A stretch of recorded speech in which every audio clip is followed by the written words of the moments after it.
Throughout House of Cards, we see a common theme: manipulation. Kevin Spacey plays the role of Frank Underwood, the whip in Congress, and essentially that means it is his job to make sure people are voting for the correct bills. So throughout the show, we see him bring congressmen to the other side of an argument, so that certain bills will pass and certain will not.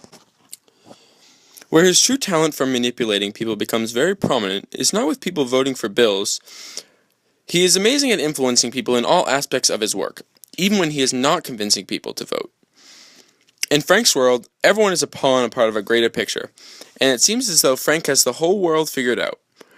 Every move that Frank makes is carefully thought out and executed with precision. This is where his skill for manipulating people comes into play.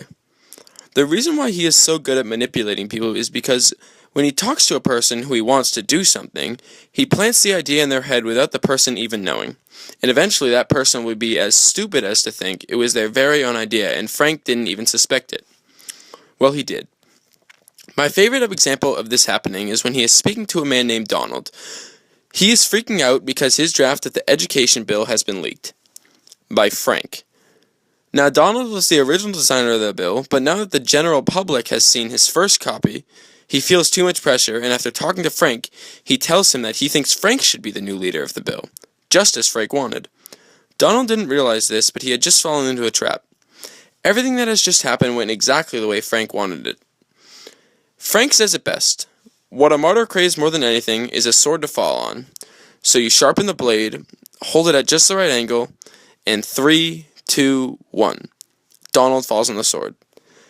Frank was so sure that Donald would fall on the sword, he had already put 6 people in the room across the hall, working on the bill.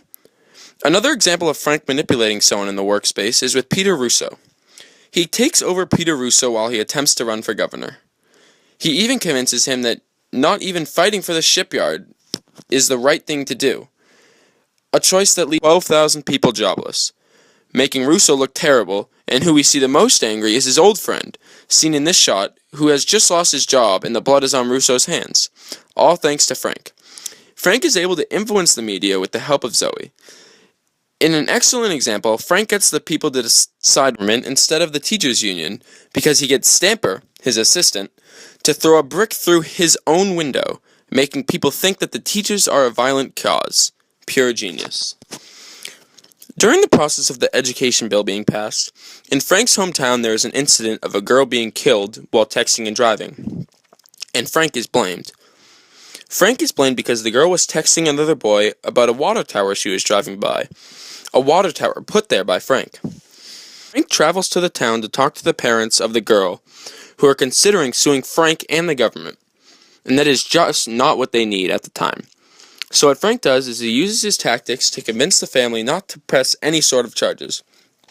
At first, he arrives at a morning in the churchyard, and the parents yell at him and are very discouraged.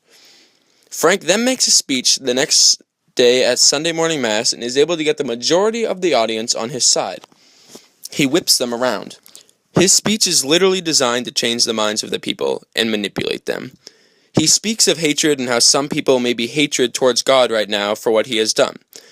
But it is their jobs to understand God has a bigger plan, which is ironic because so does Frank. At one point, he sympathizes with the parents by telling them that he too lost his father when he was just a young boy, and he too is furious with God. He then has an aside and admits he never really knew his father very well, and it did not affect him that much. He goes on to be very heartwarming and nice to the parents of the girl, and eventually, after a Sunday brunch, they accept his forgiveness and decide not to press charges. Frank is the reason that they were able to cope with the death of their daughter. Whether or not he was meaningful, he did change their minds and influence them heavily. Mr. Spinella is another man Frank manipulated with ease. Frank is having a tough time passing the education bill with many teachers on strike, and the man behind it is Mr. Spinella. Frank is attempting to get under his skin, and of course it works flawlessly. Mr. Spinella ends up punching Frank, a felony, putting all of his strikes to shit.